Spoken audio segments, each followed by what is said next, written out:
Just 8 miles northwest of the town of Marshall, Illinois, is the Fay Pickering Trail, which runs along the scenic shores of Mill Creek Lake. The drive to Mill Creek Lake is a nice southeast Illinois country ride through farmland and quaint little communities. Upon our arrival at the trailhead, the first thing that grabbed our attention was the white picket fence against an awesome sunset sparkling off the waters of Mill Creek Lake. Other than the view of the lake from the trailhead, you'll find ample parking on gravel-covered parking lot, some restrooms, and a pretty nice pavilion out there. The trail starts off just past the picket fence, and here you have a choice to turn left onto a Trail A, or you can head straight across the dam on a nice gravel double track to takes you over to Trail B. We chose the latter as daylight was fading pretty fast on us.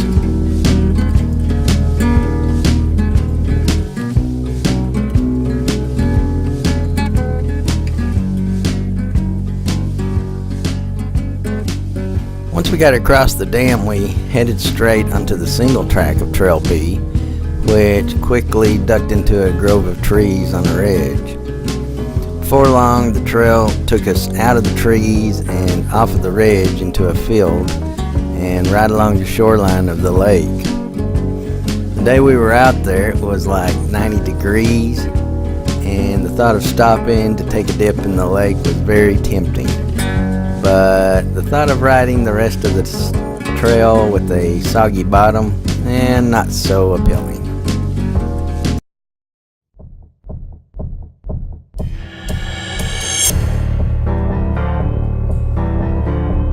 At the B4 sign, the trail heads back into the trees and up a small climb. From here, the trail drops and rises with the terrain while staying within view of the lake below.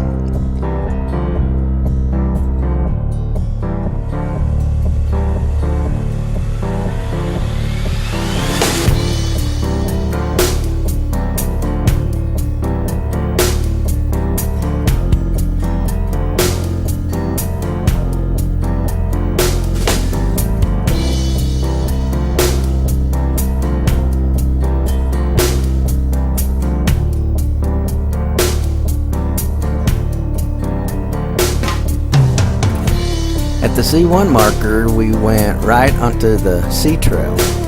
Now from here, the trail meandered in and out of the ravines and the fingers of the lake and over some short, steep climbs and down some short, steep descents.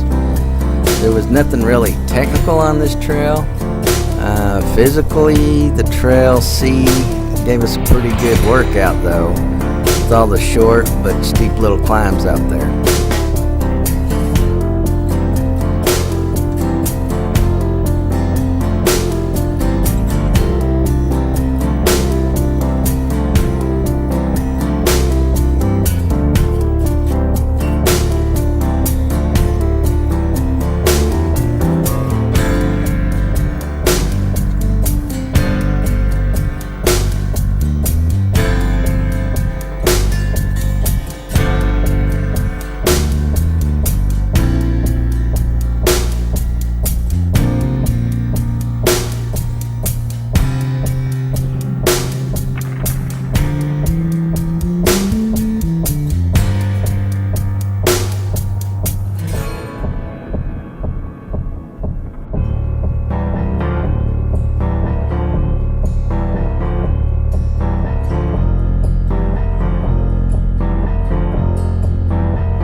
Once we pass the junction of Trail D, Trail C then pulls away from the lake where the terrain became a little more rolling.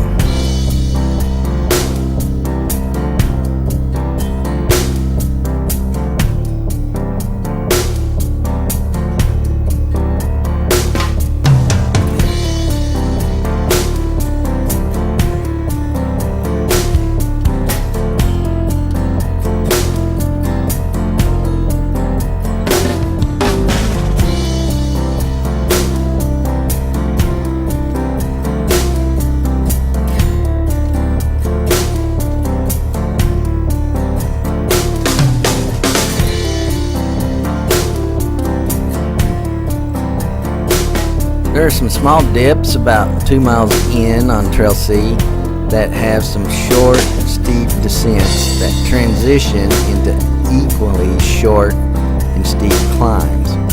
One of which, after about 4 tries, I was never able to clean, so I eventually just gave up on it and moved on.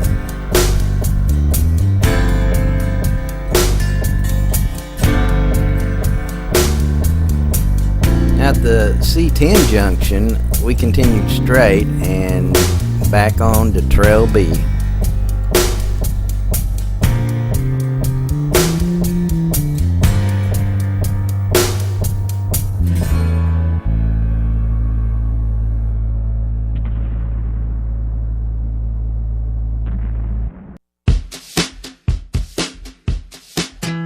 The south side of Trail B brought us down off the hills briefly and went through a small grove of trees with fields on either side of the trees. And then next was a small jaunt across the edge of a field, and at marker B8 we headed back into the trees again.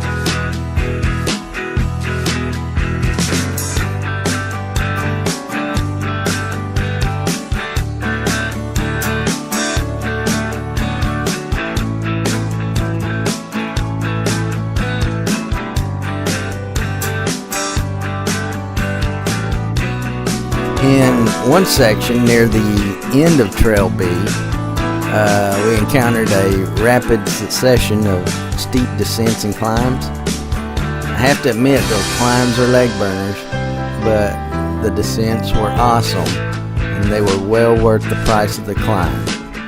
Some of these climbs and descents are a little tricky and they might put a few folks off their bikes. The trail mellowed out a little bit after B12. There was a little drop in at the bottom of a hill. It was about the most techy thing out there. The trail very briefly exited the trees into the field.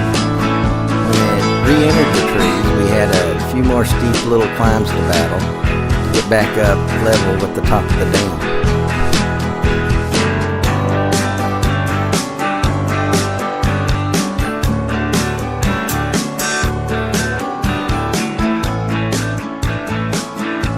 Once at the top, it was a easy cruise back to the gravel double track and back across the top of the dam to the parking lot. We didn't have time to ride Trails A and Trail D because we had gotten there so late in the day and the sun was already starting to set below the horizon when we got back to the car.